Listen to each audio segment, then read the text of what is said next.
21st century scientists and engineers use technology to enable their investigations and explorations.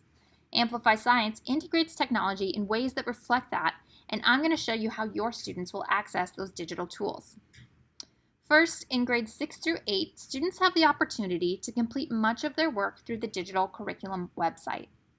To do this, students will log in at learning.amplify.com. The specific way students log in will vary from school to school though, so please feel free to contact the Amplify support team if you have questions about how your students will log in. Once students are logged in, they will be able to access the Amplify Science units, chapters, lessons, and activities for their grade level. Within each lesson, there are usually several activities that students will complete. After students complete an activity, they will submit their work using the Hand In button at the lower right-hand corner. Sometimes activities have multiple pages, and students will need to select Next to advance to the next portion of the activity and to reach that Hand In button that they'll use to submit their work.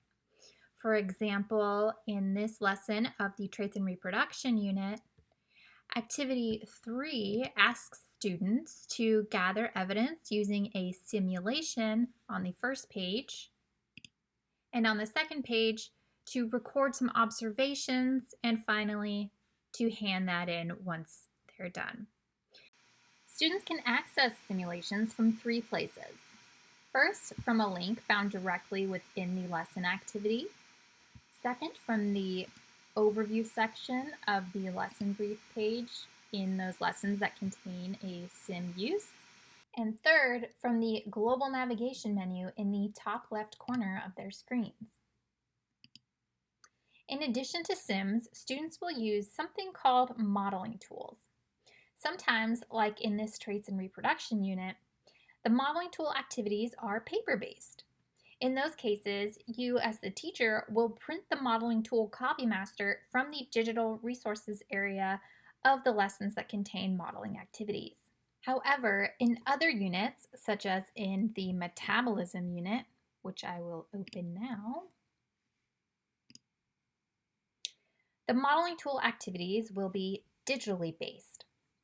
Like Sims, the digital modeling tools can be accessed by students from a link right within the modeling activity, such as here, or from the overview section of the lesson brief page, such as here. One difference is that the modeling tools cannot be accessed from the global navigation menu though. So just remember to have your students use the link in the activity or the link in the lesson brief overview area. Another digital offering is the ability to read and annotate science articles through the curriculum website. In lessons that contain reading activities, students will find a shortcut link to the respective article in the overview section of the lesson brief, just like they did for the modeling tool and simulation. Students can also access the full digital library through the global navigation menu. They'll just look for the tile with the label Library. Sometimes students will see the article or part of an article in the activity itself without having to go to the library, like here in Activity 4. Usually when this happens, it's because students will be submitting their annotations to you, or they're using the article to answer a specific set of questions. Like with all other types of activities, students will need to make sure they scroll through each page of the reading activity before hitting Hand In to submit their annotations and responses to any questions that are included to you.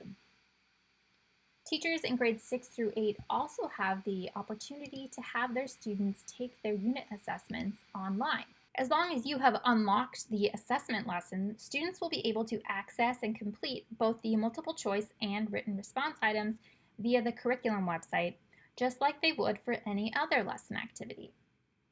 The big difference here is that, as I mentioned, you will need to unlock the assessment lesson. Otherwise, when students go to it, they will see a lock icon and they will be unable to enter the lesson. If you need help with how to lock or unlock the unit assessments, You can feel free to write into our support team, or you can watch the locking and unlocking assessments video. Last, students who are completing an engineering internship unit will access a different part of the curriculum website called the Futura Workspace. The Futura Workspace looks and works quite differently than the rest of the curriculum website. You can learn more about it in the Futura tutorial video or through the Apps in this Unit resource, which you'll find in the unit guide of all of your engineering internship units.